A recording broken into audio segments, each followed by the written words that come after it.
नमस्कार दोस्तों। भगवान कृष्ण का साथ अगर दिया होता बर्बरीक तो क्या होता। आज हम लोग गुरुवार के दिन परम गुरु भगवान श्री कृष्ण को याद करते हुए आज हम लोग बात करेंगे, यदि बर्बरीक ने भगवान कृष्ण का साथ दिया होता तो आज भारत का इतिहास कुछ और होता।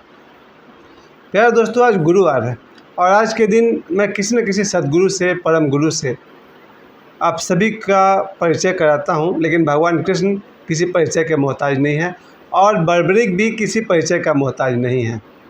लेकिन आज गुरुवार के दिन मैं याद करना चाहता हूं कि हमारे भारत में कभी बर्बरीक जैसा योद्धा भी था, जो पूरे महाभारत के युद्ध को 5 मिनट में समाप्त कर सकता था।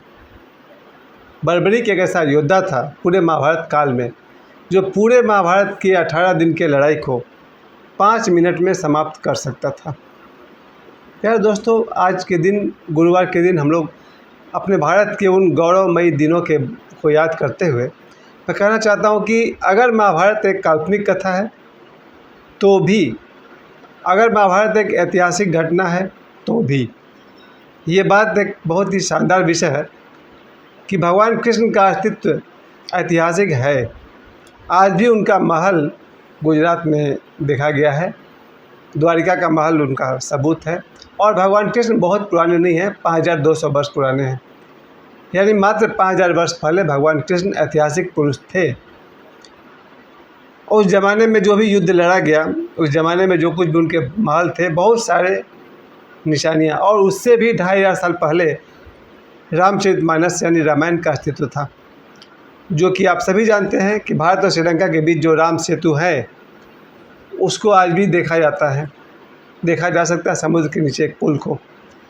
प्यारे दोस्तों, आज गुरुवार के दिन मैं परम गुरु भगवान श्री कृष्ण को याद करते हुए कहना चाहता हूँ कि आज से 5000 वर्ष पहले हमारे भारत में ऐसे ऐसे वीर थे।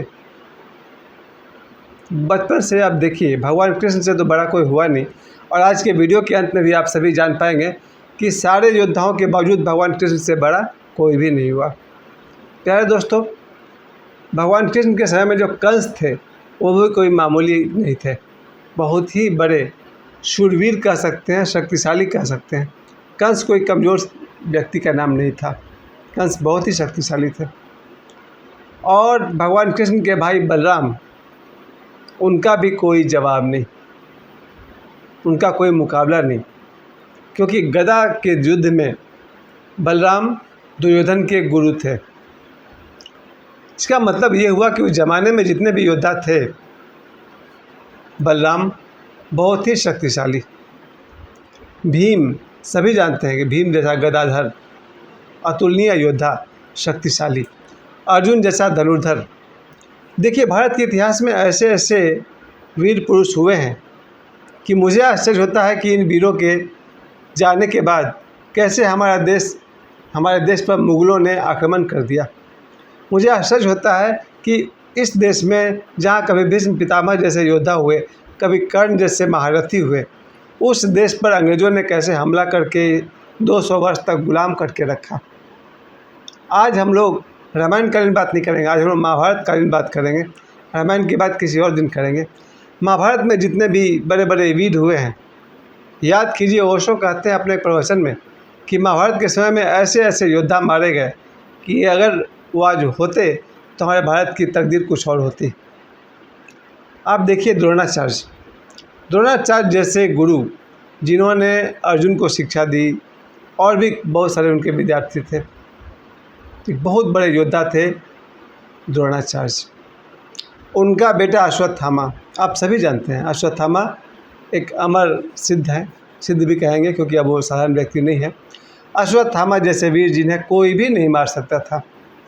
जब ये महाभारत में एक जगह बात उठती है कि किसी तरह से ये खबर फैलाई जाए कि अश्वत्थामा मारा गया, तब युधिष्ठिर ने कहा कि लेकिन द्रोणाचार्य विश्वास नहीं करेंगे। अश्वत्थामा एक अतुलनीय योद्धा है, कोई अश्वत्थामा को मार सकेगा, ये विश्वास नहीं करेंगे द्रोणाचार्य। क्या मतलब हुआ इसका? मतलब ये हुआ कि द्रोणाचार्य तो वीर योद्धा है ही, उनका पुत्र अश्वत्थामा भी अतुलनीय योद्धा है। आप जरा देखिए महाभारत काल में कौन कौन से लोग आपके सामने आ रहे हैं। उस ज़माने में भगवान परशुराम भी हैं जो कर्ण के गुरु हैं। ज़रा सोचिए, महाभारत काल में भगवान परशुराम हैं जो कर्ण के गुरु हैं, और भी कई लोगों के वो गुरु हैं, द्रोणाचार्य के भी गुरु हैं वो। तो इस तरह से हमारे महाभारत काल में आप देखिएगा ऐसे ऐसे शक्तिशाली व्यक्ति हुए हैं।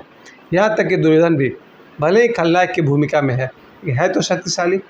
दुशासन भी शक्तिशाली है, खलनायक है लेकिन शक्तिशाली तो है।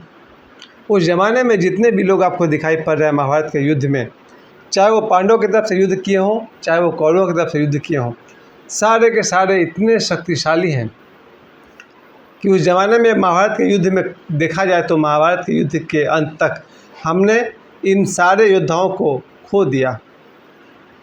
महाभारत के अंत तक कर्ण भी मिटे, द्रोणाचार्य भी गए, अश्वत्थामा, चलिए उनकी मृत्यु तो नहीं हुई बट कुछ भी हुआ। और आप देखेंगे कि महाभारत के युद्ध में भीष्म पितामह जैसे महारथी भी मारे गए, द्रोणाचार्य मारे गए, और गिनती नहीं हो सकती है जितने सारे योद्धा, चाहे वो पांडवों की तरफ से युद्ध किए हों, चाहे वो कौरवों की तरफ से युद्ध किए हों, अनगिनत योद्धा शूरवीर मारे गए।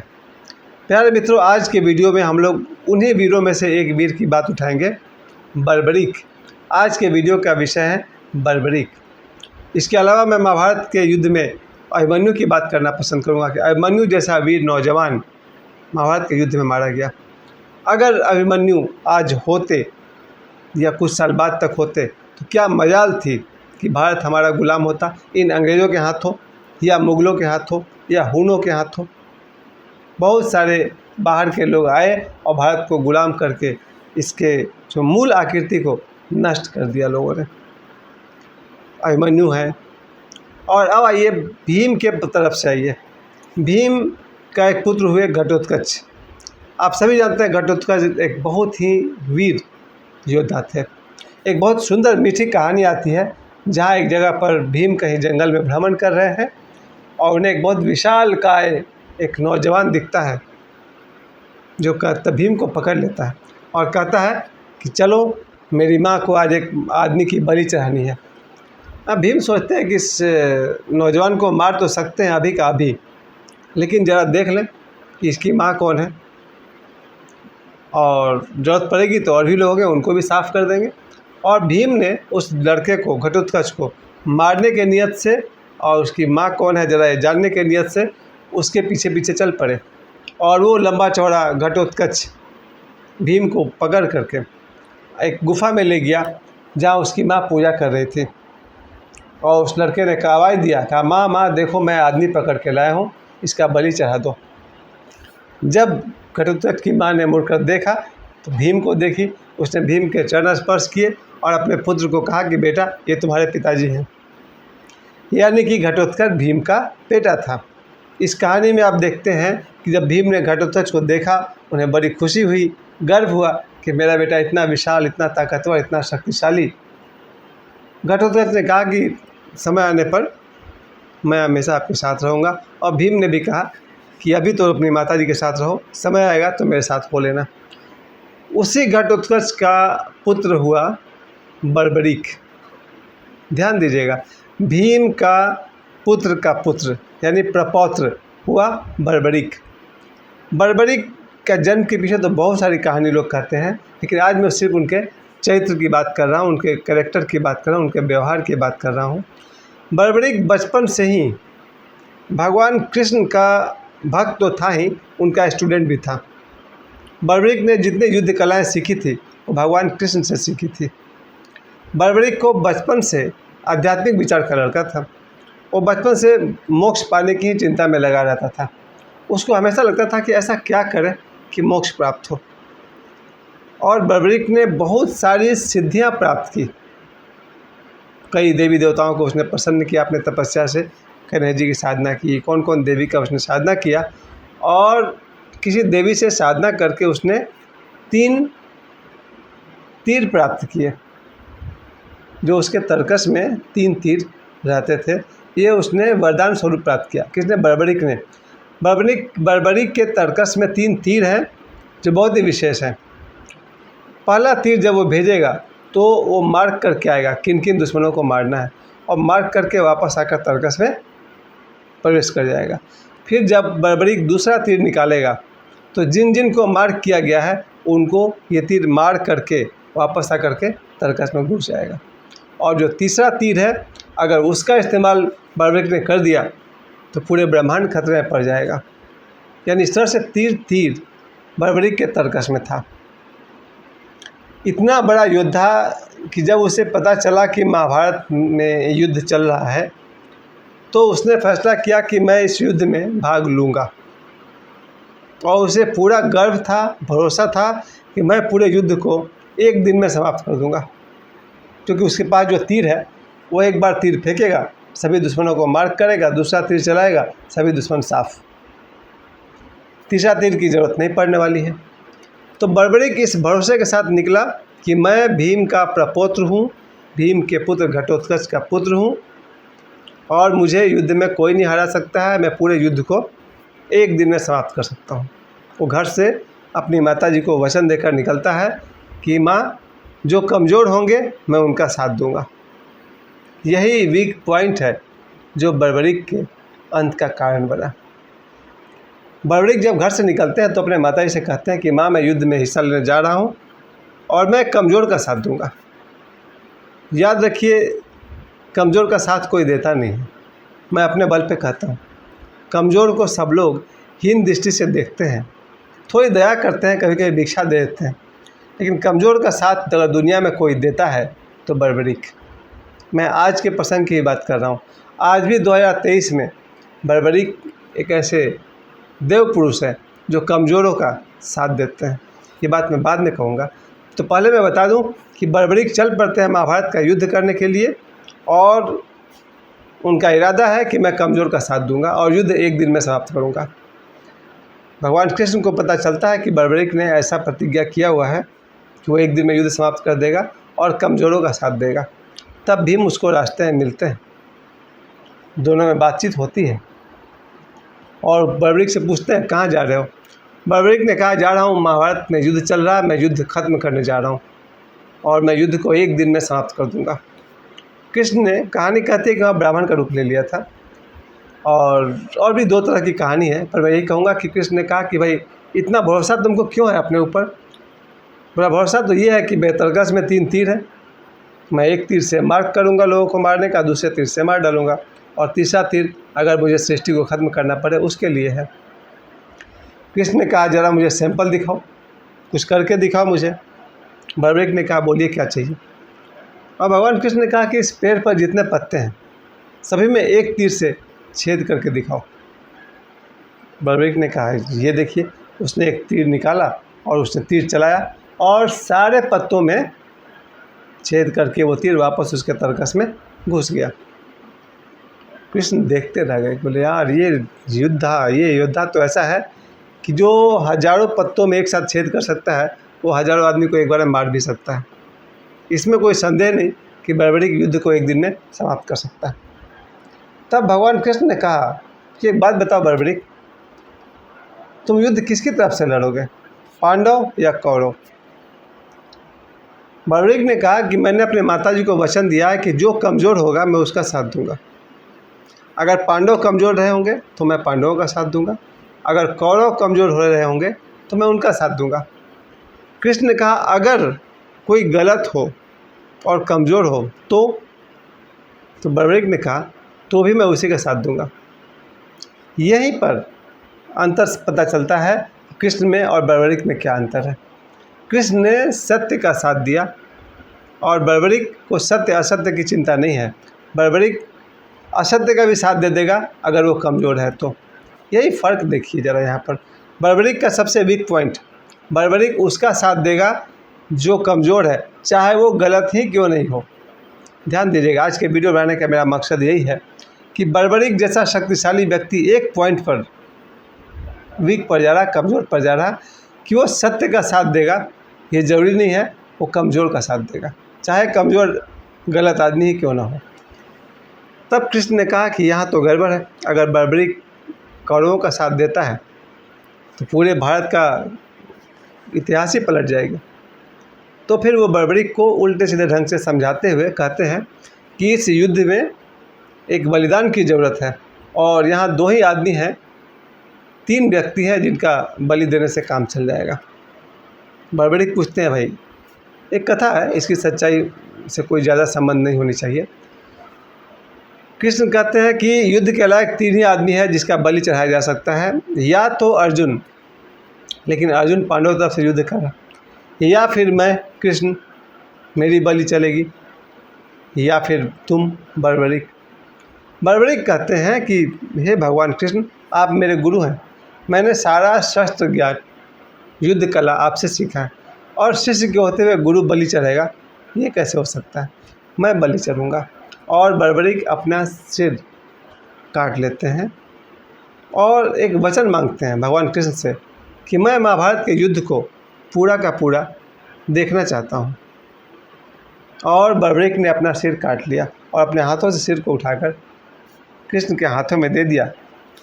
भगवान कृष्ण ने उनके सिर को किसी ऊंचे स्थान पर, शायद किसी पर्वत पर रख दिया और उन्हें आशीर्वाद दिया कि वो युद्ध को पूरा देख सकते हैं।